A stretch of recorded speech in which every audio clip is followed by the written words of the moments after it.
Halo saudara, dari Arlington, Virginia, saya Helmi Yohanes dan tim VOA kembali hadir dengan serangkaian berita Amerika Serikat dalam segmen Sapa Dunia.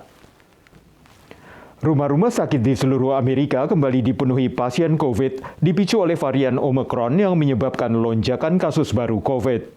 Sementara tingkat rawat inap anak-anak mencatat rekor tertinggi selama pandemi. Tingkat rawat inap pasien COVID meningkat tajam di Amerika Serikat dengan 80% lebih kapasitas ruang perawatan intensif kini terisi penuh. Kasus baru COVID juga meroket dan data terbaru dari Pusat Pengendalian dan Pencegahan Penyakit Amerika CDC menunjukkan rata-rata kasus harian selama sepekan terakhir mencapai 714.000 kasus atau sekitar 6 kali lipat dibanding angka pada awal Desember. Menurut Direktur CDC Dr. Rochelle Walensky, jumlah anak-anak yang dirawat di rumah sakit mencapai tingkat tertinggi selama pandemi.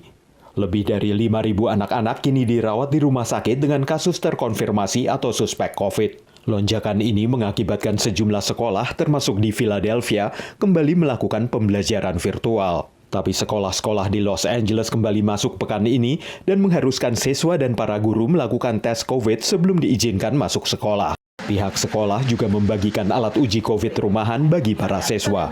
Menurut ABC News, Gubernur California Gavin Newsom mengaktifkan 200 anggota Garda Nasional untuk membantu memperluas kapasitas uji COVID. Saudara, setahun sejak serangan 6 Januari ke gedung Capitol, polarisasi politik di Amerika baik dalam menyikapi serangan itu ataupun menyikapi keabsahan hasil Pilpres 2020 masih tampak. Menurut analis, guncangan dalam demokrasi Amerika ini dimanfaatkan lawan-lawan Amerika Serikat di luar negeri. 1 year ago today, dalam pidato peringatan setahun serangan 6 Januari di Gedung Capitol, Presiden AS Joe Biden menuding mantan Presiden Donald Trump sebagai penyebab kerusuhan tanpa menyebut namanya. For the first time in our history, a president had not just lost an election, he tried to prevent the peaceful transfer of power as a violent mob breached the Capitol. Dalam pernyataannya, Mitch McConnell, anggota Senat dari Partai Oposisi Republik, menuduh Partai Demokrat menggunakan peringatan kerusuhan 6 Januari untuk kepentingan partisan. Pengamat menilai Trump berusaha mempengaruhi wakil rakyat yang bersimpati padanya. So he has an America First agenda, he has an ego agenda, and he has an agenda about trying to rewrite history to match his false narrative, and he's pursuing that every day. Sementara bagi negara bukan demokrasi seperti Rusia dan Tiongkok, kerusuhan 6 Januari jadi alasan untuk membela sistem mereka. For Putin to continue to push the message around the world that U.S. democracy is not something to be longed for, that it is as chaotic and broken as the Russian system is. And for China to argue as it does, that it has an alternative that is superior. Kerusuhan 6 Januari 2021 mengakibatkan 5 orang meninggal. Sejauh ini, pengadilan AS menjatuhkan hukuman kepada sedikitnya 700 orang dengan hukuman ringan dan sedikitnya 80 orang yang tergabung dalam kelompok militan dengan hukuman lebih berat atas tuduhan konspirasi. Demikian laporan tim VOA. Beralih ke banyak warga Amerika yang meminati hiburan televisi karena belum semua orang merasa aman menonton film di bioskop. Tahun ini, stasiun televisi dan layanan streaming memanjakan penonton dengan sejumlah konten orisinal yang telah dikenal. Sementara sebagian lagi menawarkan serial komedi baru untuk mengurangi stres di masa pandemi. Layar TV kembali diramaikan konten hiburan baru setelah pada awal pandemi banyak stasiun TV dan layanan streaming harus mengandalkan penayangan ulang. 2020 was such a terrible year for TV. We lost so many shows, because of the pandemic and because of restrictions on production. And there was, not everyone had a backlog. And so there's a lot of shows. There are shows we're still waiting for to return, like a Better Call Saul, for example, for myself personally. But we finally got like Succession back. And then there were some new shows like Only Murders in the Building that were wonderful. And everyone needed more Ted Lasso, and we got more Ted Lasso, something to smile about. Memasuki 2022, kisah prequel alias kisah yang mendahului serial TV atau film yang sudah populer menjadi andalan layanan streaming. Some of the biggest shows, I think most anticipated shows that are coming are either a prequel, as in the prequel to Game of Thrones, and that's House of the Dragon. And the other one is based on a very familiar series of books that's coming to Amazon, and that is Lord of the Rings. Saat ini tak banyak perbedaan antara konten layar kaca dengan layar lebar. Budgets are rising with streaming services, with the shows they do. We know The Crown was famously pegged at tens of millions of dollars.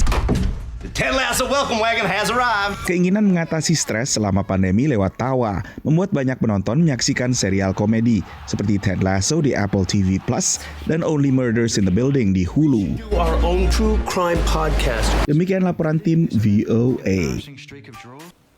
Kini kita tengok warga diaspora Indonesia, Siani Wulandari di Seattle, negara bagian Washington, yang merintis bisnis sabun, yakni bisnis yang juga dijalankan keluarganya di Indonesia.